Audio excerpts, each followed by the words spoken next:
Hello my dear students, welcome to Saran Guru digital classes. मैं खुशबू आज फिर आप लोग के साथ उपस्थित हूँ इंग्लिश लिटरेचर का एक नया टॉपिक लेकर। इसके पहले क्लासेस में हमने इंग्लिश ग्रामर का टेंस कंप्लीट किया था। तो आज हम शुरू करते हैं इंग्लिश लिटरेचर का chapter 4 from English pros, poetry से नहीं प्रोज से।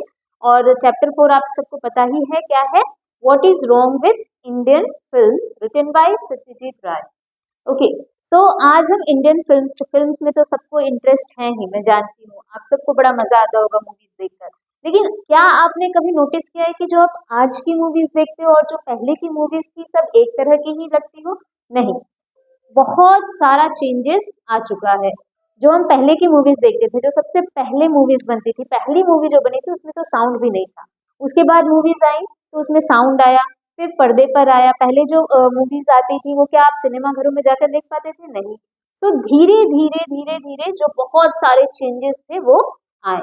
तो सत्यजीत राय ने जो इस चैप्टर के थ्रू हमें समझाना चाहा है कि किस तरह का प्रॉब्लम्स था, क्या क्या प्रॉब्लम्स आने के कारण जो मूवीज थी वो सही तरीके से सामने नहीं आ पाती थी, और क्या हमारी जो निर्माता निर्देशक जो डायरेक्टर प्रोड्यूसर्स होते थे उनको क्या क्या गलतियां करते थे, हमारे फिल्मों में क्या क्या कमियां होती थी, हम किस तरह से जो वेस्टर्न मूवीज है, जो हॉलीवुड की मूवीज है, उसको हम फॉलो करते थे, जिसके कारण हमारा जो फिल्म है जिस स्तर पे होना चाहिए उस स्तर पे नहीं था। तो इस चैप्टर के थ्रू सत्यजीत राय ने हमें ये समझाने की कोशिश की है कि हमें किस किस जगह पर कहाँ कहाँ काम करने की जरूरत थी, और उसके बेसिस पे उन्होंने हमें मार्गदर्शन दिया है। तो चलिए आज शुरू करते हैं इस चैप्टर को, what is wrong with Indian films. Okay, आपको ये चैप्टर अच्छा लगेगा। शुरू करते हैं।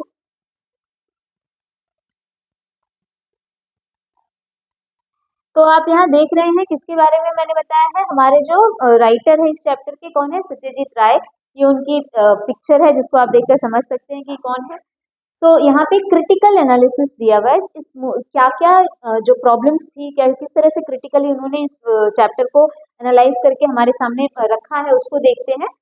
This presentation delves into legendary film maker Satyajit Ray. ये जो आपका प्रेजेंटेशन है वो किस चीज के बारे में बता रहे हैं? सत्यजीत राय का जो कंट्रीब्यूशन है मूवीज में उसके बारे में ये बता रहा है।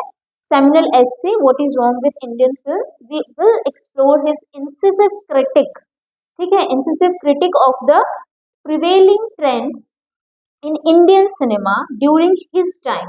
उनके अपने समय का जो टाइम में जो प्रॉब्लम्स थी इंडियन सिनेमा में, उसके बारे में सत्यजीत राय ने किस तरह से इस चैप्टर में बताया है, उसको हम यहाँ पे पढ़ेंगे क्रिटिकली। क्रिटिकली मतलब क्या? मतलब उसकी अच्छाई और उसकी बुराई दोनों ही चीजों को उन्होंने हमारे सामने रखने की कोशिश की है इस चैप्टर के through. Okay, prevailing trends in the Indian cinema during his time, examining the artistic shortcomings and technical deficiencies that concerned him. कौन कौन सा शॉर्टकमिंग्स बताया? Examining the artistic shortcomings. Okay, इस पे आप ध्यान दोगे किसके बारे में? आर्टिस्टिक और फिर टेक्निकल डेफिशिएंसी। ठीक है, ये सबसे बड़ी प्रॉब्लम थी जब मूवीज बना बना करती थी सत्यजीत राय के टाइम पे। तो उस टाइम में किस किस तरह का प्रॉब्लम्स था? तो पहला उन्होंने बताया कि आर्टिस्टिक शॉर्टकमिंग्स था, और दूसरा क्या बताया? टेक्निकल डेफिशिएंसीज, यानी कैमरा पर्सन, फिर म्यूजिक, फिर ये इन सारे चीजों में क्या था? प्रॉब्लम्स था, कमियां थी। ठीक है, तो इसी के बारे में हम पढ़ेंगे।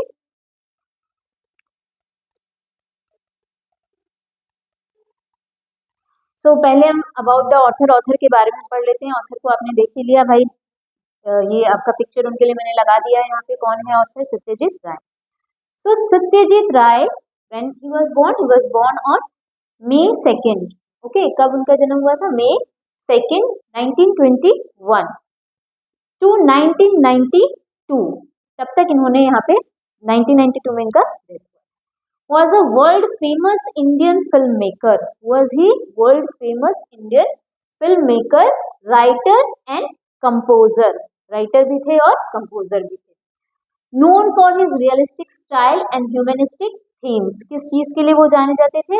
अपनी रियलिस्टिक स्टाइल के लिए। दैट मीन्स उनके सारे काम में रियलिटी, रियलिटी का मतलब क्या? सच्चाई। आज जो हमारे समाज में किस तरह का प्रॉब्लम्स है, जैसे आप मुंशी प्रेमचंद की जब कहानियां पढ़ते होगे तो उस टाइम में जो जो प्रॉब्लम्स हुआ करती थी उससे मुंशी प्रेमचंद जी डील किया करते थे। जैसे आपने जनवरी नाइट्स पढ़ा था इंग्लिश रीडर का, वैसे ही यहाँ पे भी वो जो मूवीज बनाते थे उसमें भी सारी रियलिटी मतलब हमारे जो समाज में हो रहा है उससे प्रभावित होकर वो सारी चीजें लिखा करते थे। ठीक है, known for his realistic style and humanistic themes.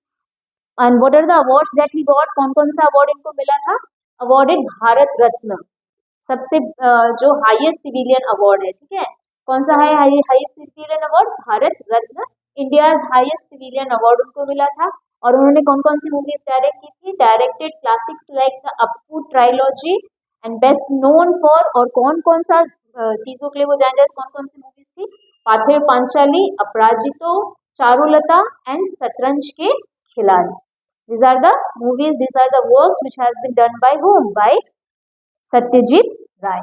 Okay, so in the present essay, अब ये जो प्रेजेंट एसे है ये कहाँ से लिया गया? Taken from our films their films. ठीक है, इसमें से इस पूरे बुक में से ये जो चैप्टर है उसको लिया गया है। इससे ही examines the nature of our films and points out their defects. क्या हमारे फिल्म्स की जो नेचर है उसके बारे में उन्होंने बताया है, और क्या क्या डिफेक्ट्स है, क्या क्या प्रॉब्लम्स है, क्या क्या कमियां हैं, इन सब चीजों के बारे में इस चैप्टर के थ्रू सत्यजीत राय ने हमें उजागर करने की कोशिश की है कि इन प्रॉब्लम्स को कैसे डील किया जा सकता है। ठीक है,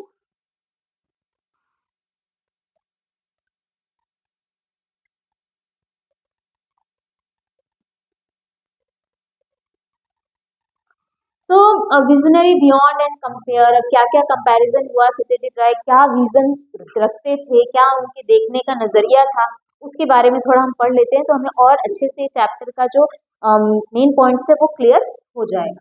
तो क्या विजन्स था? Satyajit Ray was a titan of world cinema. उनको किस चीज से हम डिफाइन कर सकते हैं? Titan of world cinema, an unparalleled film maker, screen writer, author, lyricist, magazine editor, illustrator, calligrapher and composer from Bengal. कहाँ से थे वो? बंगाल से। सिर्फ एक काम नहीं करते थे, सिर्फ फिल्म प्रोड्यूस ही नहीं करते थे, डायरेक्ट ही नहीं करते थे, बल्कि और कौन से काम करते थे? स्क्रीन राइटर थे, ऑथर थे, लिरिसिस्ट थे, मैगजीन एडिटर थे, इलास्ट्रेटर थे, कैलीग्राफर थे एंड कंपोजर, कंपोज भी करते थे। ठीक है, his film celebrated from their humanism, realism and lyrical beauty, broad Indian cinema into the global stage. पूरे ग्लोबली हमारे इंडियन सिनेमा को एक स्तर देने में सत्यजीत राय का एक बहुत बड़ा योगदान रहा है। ठीक है, रेसिपिएंट ऑफ न्यूमरस एक्कोलेट्स, एक्कोलेट्स का मतलब क्या होता है? ऑनर्स। ठीक है, एक्कोलेट्स का मतलब ऑनर होता है। ठीक है, तो कौन कौन सा ऑनर उनको मिला था, कौन कौन सा प्रिविलेज उनको मिला था? तो honour including an honorary academy awards from life time achievement. Ray remains a towering figure whose work transcended cultural boundaries, मतलब सारी चीजों को वो अपने फिल्म में रखते थे। Cementing his legacy as one of the greatest auteurs in cinematic history, मतलब उनकी सिनेमा के इतिहास में, फिल्म्स के इतिहास में सत्यजीत राय का को भूलना एकदम नामुमकिन है, क्योंकि उन्होंने उस फिल्म को सारे फिल्मों को एक ग्लोबल स्टेज दिया, और उनके काम के लिए उनको बहुत सारे ऑनर्स मिले। जैसे कि आपने देखा कौन सा? Bharat Ratna, the highest civilian award, और उसके बाद और कौन कौन सा आपका यहाँ पे दिख रहा है? और वो लाइफ टाइम अचीवमेंट अवार्ड। इस तरह से उनको बहुत सारे अवार्ड्स भी मिले। ठीक है,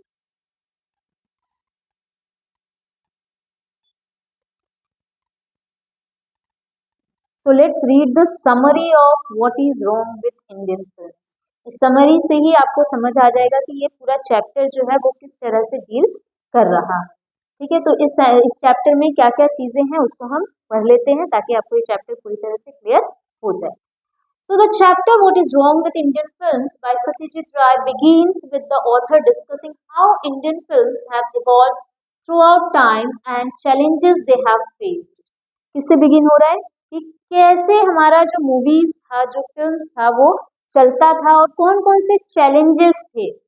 अब आप मूवीज के बारे में बहुत सारी चीजें जानते हैं, क्यों? मैं जानती हूँ क्योंकि आप सबको मूवीज में बहुत इंटरेस्ट रहता है, किस तरह से बन रहा है। हम जब मूवीज देखते हैं तो बिगिनिंग में हमें दिखता है कि कौन सा राइटर है, कौन डायरेक्टर है, किसने लिरिक्स लिखा है सारे गानों की, कौन म्यूजिक डायरेक्टर है, किसने म्यूजिक दिया है। और ये तो सिर्फ दिखता है, और उस पर्दे के पीछे जो इतने सारे वर्कर्स काम कर रहे रहते हैं, जैसे कि कोई कैमरा पकड़ के रखा है तो कोई कैमरा पर्सन है, कोई उसमें लाइटिंग इफेक्ट दे रहा है, म्यूजिक को कंपोज करने के लिए किस तरह से आपका एडिटिंग हो रहा है, म्यूजिक जगह जगह दी जा रही है, बातों को बार बार एडिट कर कर कैसे दिया जा रहा है। और आजकल तो हमारा मूवी इंडियन सिनेमा जो है इतने एडवांस लेवल लेवल पे चला गया है कि सारी चीजें बहुत ही आसानी से कलर्ड वे में आपके सामने प्रेजेंट हो रही है। लेकिन जब सत्यजीत राय, जब जिस टाइम में ये लिखा गया था चैप्टर, जब ये कहानी लिखी गई थी, तो उस समय जो किस तरह के चैलेंजेस थे, क्योंकि हमारा जो इंडियन हमारा जो मूवीज था वो इतने हाई लेवल पे नहीं गया था। पहला मूवी 1907 फिर 1913 में डील किया गया था, तो आप समझ सकते हो कि उस समय हमारा जो देश था वहाँ पे जो काम हो रहे थे वो उतना ज्यादा हायर लेवल पे एनहांस नहीं हुआ था। तो वो सब चैलेंजेस को इस चैप्टर के थ्रू डील किया जा रहा है। They have faced, she points out that in 1907 and 1913, Indian cinema began with a small number of simple films. बहुत ही साधारण पिक्चरें बनाई गई थी। कौन कौन से ईयर में? 1907, ओके, एंड 1913 में। कैसी फिल्म्स थी? एकदम सिंपल, एकदम बहुत ज्यादा उसमें कोई तामझाम नहीं था। कोशिश किया जाता था किससे हम ज्यादा प्रभावित होते थे, किसका इफेक्ट ज्यादा था, तो जो हॉलीवुड सिनेमास थे उसके पीछे हमारी इंडियन सिनेमा जो थी भाग रही थी, जो कि हमारे जो मेन हमारा जो इंडियन कल्चर है उसको छोड़ रहा था भारत। इसीलिए सत्यजीत राय ने इसको लिखा। ठीक है, बाय द 1920s, कब की बात हो गई है ये? 1920s, it had grown into a big and important industry. वो किस तरह बढ़ते जा रहा था 20s में? इंडस्ट्री में बहुत बड़ा इंडस्ट्री बनते जा रहा था। अब तो कौन सा ईयर आ गया? 2025, और हमारा जो सिनेमिक इंडस्ट्री है वो आप जानते ही हो कि कितना बढ़ चुका है। लेकिन उस टाइम में एक बहुत बड़ा स्ट्रगल था जो हमारी इंडियन सिनेमा फेस कर रही थी। So big and important industry, but some people still question whether Indian films are truly of high quality and whether they are recognized outside of India। लेकिन ये क्वेश्चन हमेशा था कि क्या सच में हमारा जो इंडियन सिनेमा है उसका जो क्वालिटी है वो अच्छा बेहतर हो रहा है? क्या हमारे इंडियन सिनेमास को बाहर रिकॉग्निशन मिल रहा है? क्या हमारा इंडियन सिनेमा बाहर जाना पहचाना जा रहा है? लोग वहां देख रहे हैं या नहीं? ये एक क्वेश्चन था।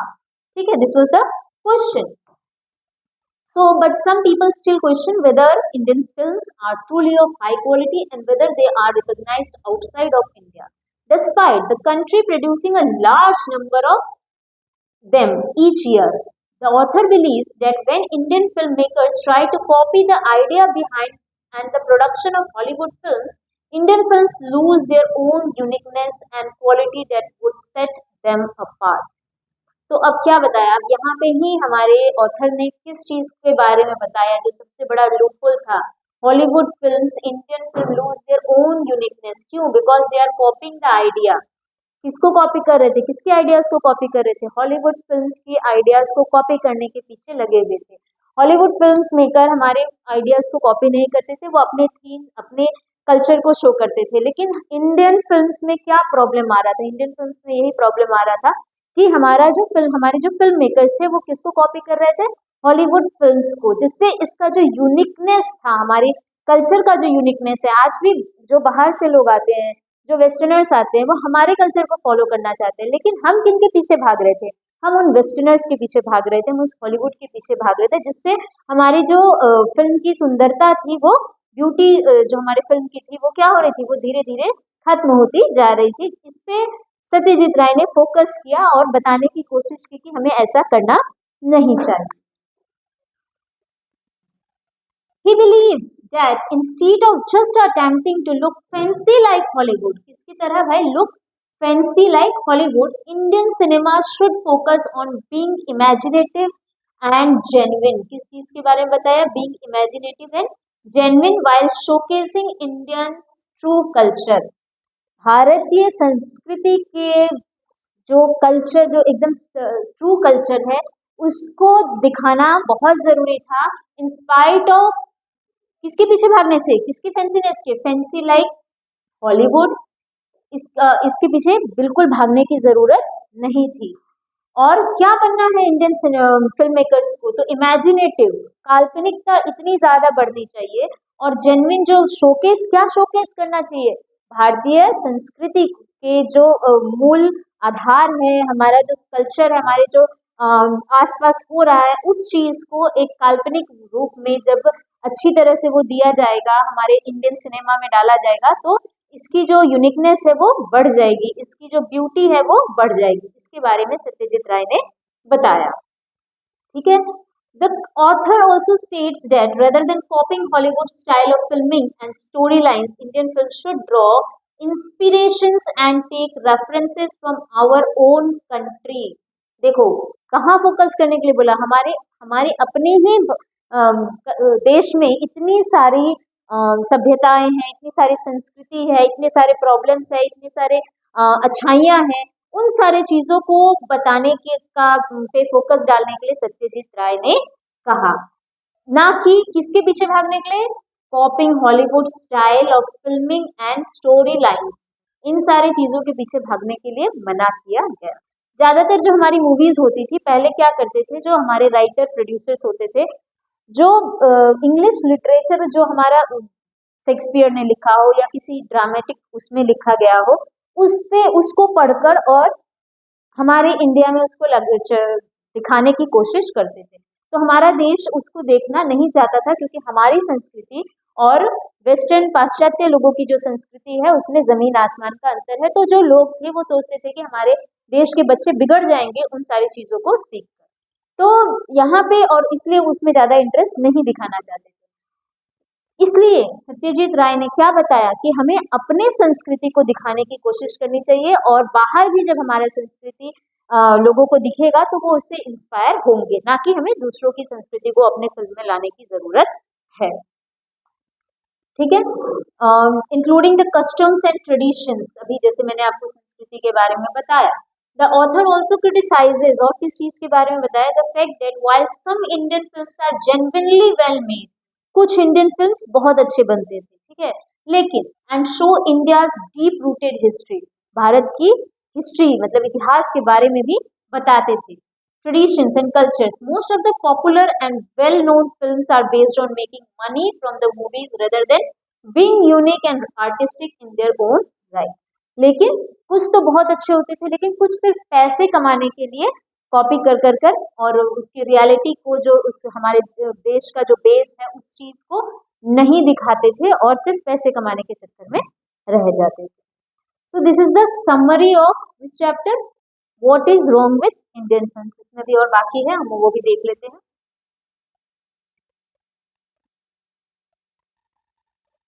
यस, उसके बाद ऑथर और किस चीज पे फोकस करना बताया है। The author also states that he wanted the Indian films and cinema to be more distinct and unique. Uniqueness के बारे में बताया ही, तो हम एक पॉइंट रख लेते हैं, क्या चीज के बारे में बताया, तो यूनिकनेस के बारे में, क्या उसकी क्वालिटी होनी चाहिए, उसमें एक अपना यूनिकनेस होना चाहिए। ठीक है, so unique and include the culture and tradition, और क्या इंक्लूड करना चाहिए, include Indian culture, include culture and tradition. Okay, include culture and traditions present in India. He also states that he dislikes the fact and lack of planning and have poor production, thus not letting the Indian cinema from having its own style and unique identity, which also compromises the quality of the films. तो और किस चीज के बारे में, क्या problems थे, तो प्रॉब्लम्स में उन्होंने क्या बताया, प्लानिंग नहीं था। Indian movies have confusing story lines, story lines कैसी थी, तो कंफ्यूजिंग हुआ करती थी। वे टू मैनी, ठीक है, songs and lack planning, planning भी कम होती थी, एंड हैव पुअर प्रोडक्शन, ये सारे क्या थे, प्रॉब्लम्स थे। Thus not letting the Indian cinema from having its own style, क्योंकि इन सब प्रॉब्लम्स को फेस करना पड़ता था, तो उसका जो अपना स्टाइल था वो क्या हो जाता था, वो खत्म हो जाता था। And the unique identity which also compromises the quality of the film, जिससे हमारे जो फिल्म की क्वालिटी थी उसको कॉम्प्रोमाइज, उसमें वो जो दिखना चाहिए था, हमारी आधुनिकता को, हमारी संस्कृति को जो दिखना चाहिए था वो दिखता नहीं था। हाउएवर मूवीज लाइक, लेकिन फिर भी कुछ ऐसे मूवीज का नाम उन्होंने दिया, बताया, जो बहुत ही अच्छे थे, जैसे कि कौन कौन सा नाम उन्होंने बताया, धरती के लाल, कल्पना have been mentioned in the chapter by the author since these Indian films focus on their themes। ये दो जो मूवीज का उन्होंने नाम दिया, ये किस पे फोकस कर रहा था, उसके थीम्स पे, story lines and mention Indian culture, और ये सब किसके बारे में बता रहा है, जो उनको चाहिए था, जो वो खोज रहे थे हमारे इंडियन सिनेमा से, वो इन दो मूवीज में उन्होंने नाम देकर बताया कि इसमें वो सारी चीजें थी। The author wants the Indian movies to be different from those produced in Hollywood। एकदम डिफरेंट होना चाहिए, किससे, तो ये हॉलीवुड से। To show what life is really like in India, वो सिर्फ ये दिखाना चाहते थे कि भारत में मूलतः कैसी जिंदगी जिया करते हैं लोग, उसका आधारभूत लेकर ही हमारा इंडियन मूवी बने। ठीक है, होप कि आपको ये चैप्टर क्लियर हुआ होगा।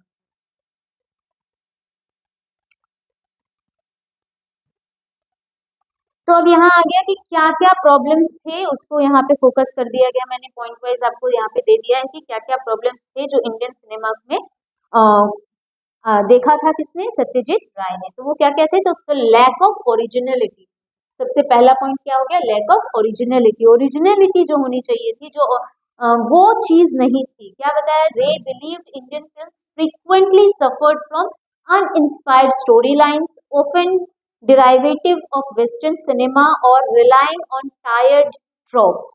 तो क्या बताया, अनइंस्पायर्ड स्टोरी लाइन्स जो होते थे वो इंस्पिरेशनल नहीं होते थे, और क्या, often derivation of western cinema, किससे प्रभावित होते थे, तो वेस्टर्न सिनेमा से। तो ये जो चीज था वो बहुत ही ज्यादा प्रॉब्लमेटिक था according to Satyajit Ray. Next is superficial story telling. क्या था, superficial story telling. He criticized the absence of depth character development, मतलब गहराई, जो कैरेक्टर डेवलपमेंट होनी चाहिए किसी भी मूवी में, उसको उन्होंने बोला कि वो चीज नहीं थी, एब्सेंट थी। And meaningful narratives, prioritising commercial appeal over artistic integrity. Commercially इसको डेवलप ज्यादा करना चाहते थे, ना कि जो आर्टिस्टिक इंटीग्रिटी होनी चाहिए थी उसको वो डेवलप नहीं करते। And the third one is disconnected from reality, reality से भी वो पूरी तरह से कोसों दूर थी। कौन सी, इंडियन मूवीज। कब की बात करें, जब सत्यजीत राय वहां पे 1920s के बाद की बात हो रही है। A major point was the cinema's failure to reflect authentic Indian life। जो भारत की जिंदगी जिया करते हैं लोग, उस चीज के बारे में नहीं दिखाते थे। Presenting an artificial often escapist reality, इन सारी चीजों को वो नहीं दिखाते थे, जैसा कि हमने समरी में पढ़ा। So at the heart of Ray's essay is a powerful call for Indian filmmakers to move beyond mere entertainment and strive for genuine artistic expression। जो एक जेन्युइन चीजें होती हैं, अगर ज्यादा रियलिटी बेस्ड होती हैं, तो हम चीजों को उससे अपने रिलेट कर पाते हैं ना। मूवीज में जाते हैं, अरे ये तो ऐसा, तो हमारे साथ भी ऐसा होता है, ऐसा हम सोचते हैं जब भी मूवीज देखते हैं। और वही जो चीज ऐसा, अरे ये सब सुपरफिशियल है, ऐसा कुछ होता नहीं है, सब मूवीज की बातें हैं, तो फिर हम उसको अपने आप से रिलेट नहीं कर पाते हैं। तो बस यही फोकस कौन बताना चाह रहे हैं, सत्यजीत राय बता रहे हैं कि वो जो रियलिटी है वो होनी चाहिए, वो जो ओरिजिनलिटी है वो होनी चाहिए, ना कि हमें किसके पीछे भागना चाहिए, जो वेस्टर्न मूवीज हैं, जो हॉलीवुड मूवीज हैं, उसके पीछे भागना नहीं चाहिए। ठीक है, expression that resonates with the nation's diverse experience and cultural nuance। Okay,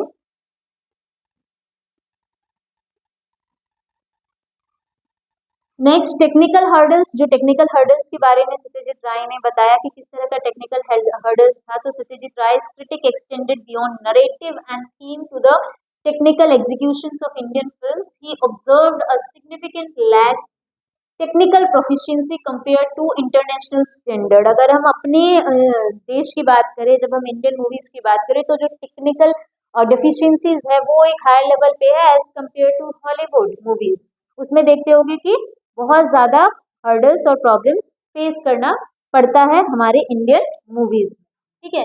तो सब स्टैंडर्ड साउंड, साउंड सबसे पहले किसके बारे में बताया उन्होंने, साउंड के बारे में। वो पुअर था, poor sound recording and mixing often marred the viewing experience with dialogue sometimes indistinguishable और साउंड इफेक्ट फीलिंग अननेचुरल, बिल्कुल वो नेचुरल नहीं लगता था, एक ये डेफिशिएंसी हो गया।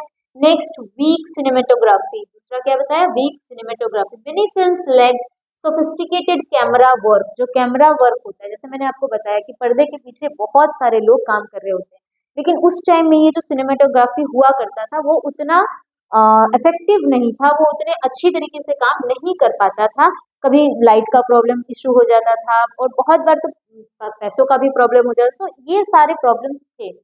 Camera work relying on static shots and unimaginative framing, जो फ्रेमिंग की जाती थी, failing to use visuals as a story telling tool effectively, जो स्टोरी बताना चाह रहा है उस चीज को वो जो इफेक्ट्स है वो बता नहीं पाते थे। नेक्स्ट एमेच्योरिस्ट एडिटिंग, यानी एडिटिंग जो की जाती थी, अब मैंने बताया जैसे आप कोई डायलॉग कोई बोल रहा है, अब डायलॉग में बीच में गड़बड़ हो गया, ठीक है, तो फिर उसको एडिट करके कॉपी कट करके फिर से वापस से उसको डायलॉग को बोलकर और फिर उसमें जोड़ा जाता था, तो ये जो था वो ठीक से हो नहीं पाता था। क्या बताया, चॉपी ट्रांजिशन, कटिंग किया चेंज आया तो चेंज वो दिख जाएगा कि अरे यहाँ पे कट हुआ था और फिर उसको वहां पे जोड़ा गया, ठीक है। इनकंसिस्टेंट पेसिंग, वो जो स्पीड होनी चाहिए वो बिल्कुल भी कंसिस्टेंट नहीं थी। And an inability to build narrative rhythm through editing were common shortcomings, तो ये जो रिदम होना चाहिए, नरेटिव रिदम, ये सब बहुत ही प्रॉब्लमेटिक था और ये एक शॉर्टकमिंग के रूप में आया, यानी एक प्रॉब्लम एक के रूप में आया।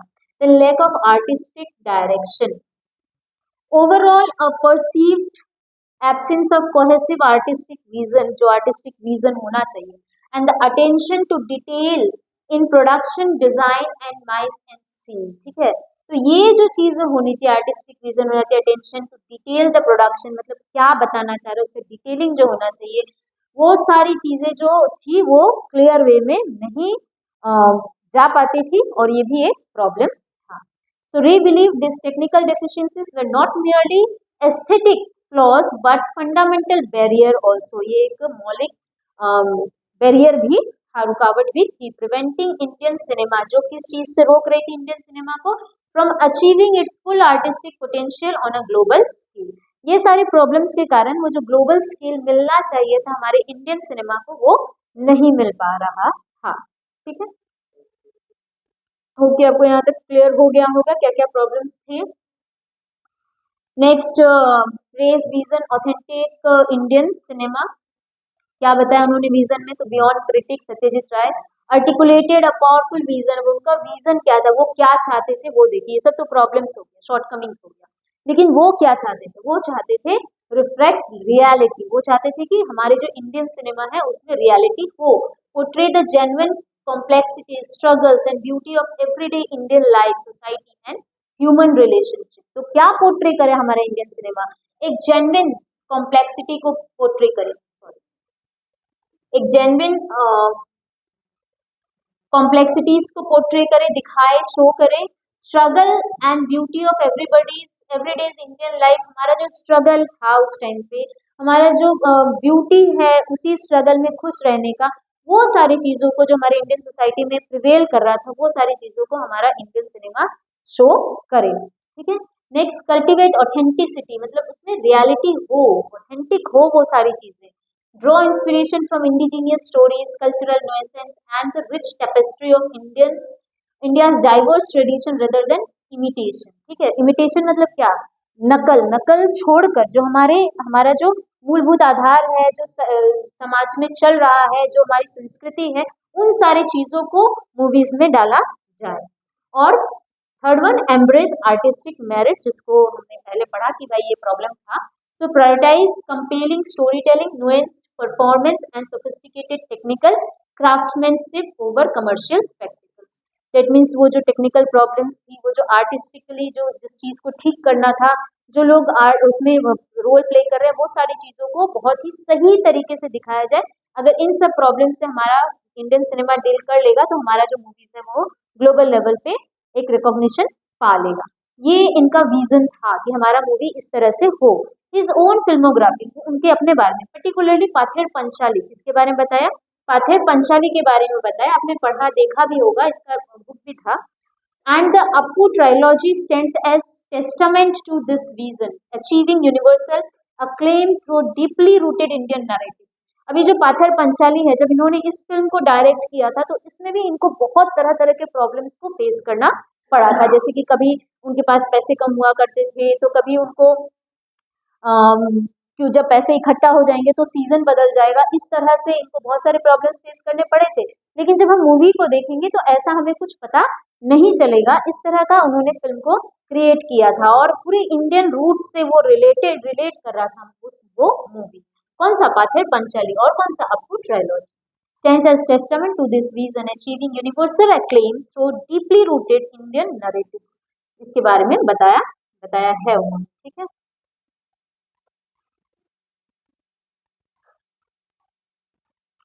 तो यहाँ कुछ कंपैरिजंस है western cinema, realism and nuisance और इंडियन सिनेमा के उसमें, इसको आप एक स्क्रीनशॉट लेकर पढ़ सकते हो कि कैसा था हमारा वेस्टर्न सिनेमा। चलो मैं एक बार बता देती हूँ। Ray often implicitly and sometimes explain, sorry,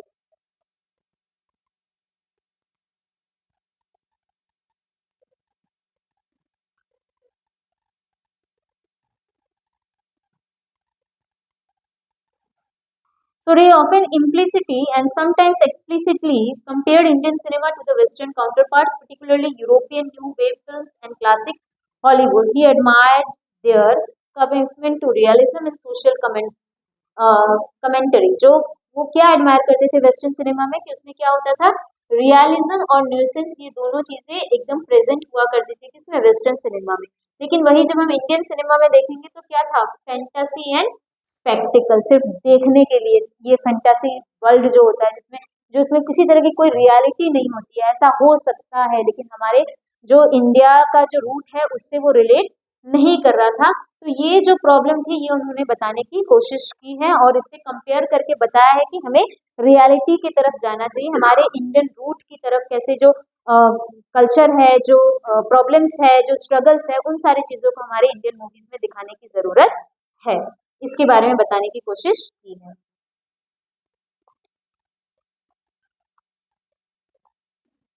So some important points in this essay, Ray criticizes the poor quality of Indian films due to lack of technical overemphasis, जो हमने पढ़ लिया already, on songs and glamour and weak storytelling। ठीक है, एक ये problem है।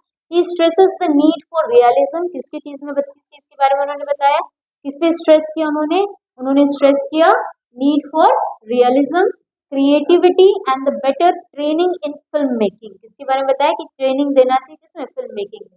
He argues that Indian cinema must reflect the true lives of people and balance entertainment with artistic value। इस चीज को उन्होंने बताने की कोशिश की है, बताया है।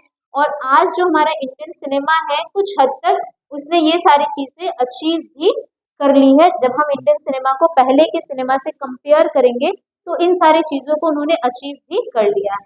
तो इम्पोर्टेंट पॉइंट्स अगेन जो है और भी है, Indian film often lack of originality, जो हमने पढ़ लिया already.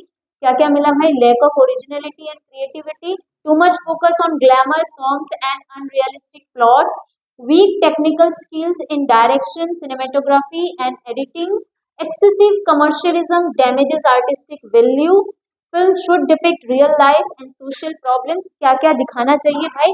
It should depict the real life and social problem, need for better film education and training, कुछ ट्रेनिंग मिलना चाहिए फिल्म मेकर्स को कि किस तरह से वो बेटर हो सकता है, and a balance between entertainment and meaningful content is necessary. Okay, तो these are the word meaning. आप इसका एक स्क्रीनशॉट ले लो और भी जो वर्ड मीनिंग्स आपको चैप्टर में दिखे उसका ये एक होमवर्क ले लो कि उन सारे वर्ड्स को अंडरलाइन करोगे आप, सारे डिफिकल्ट वर्ड्स को, और उसको अपने कॉपी में नोट डाउन करके उसका मीनिंग डिक्शनरी से निकाल कर हिंदी एंड इंग्लिश बोथ, और उसको लर्न भी कर लेंगे। और इसका भी एक स्क्रीनशॉट ले सकते हो। ठीक है,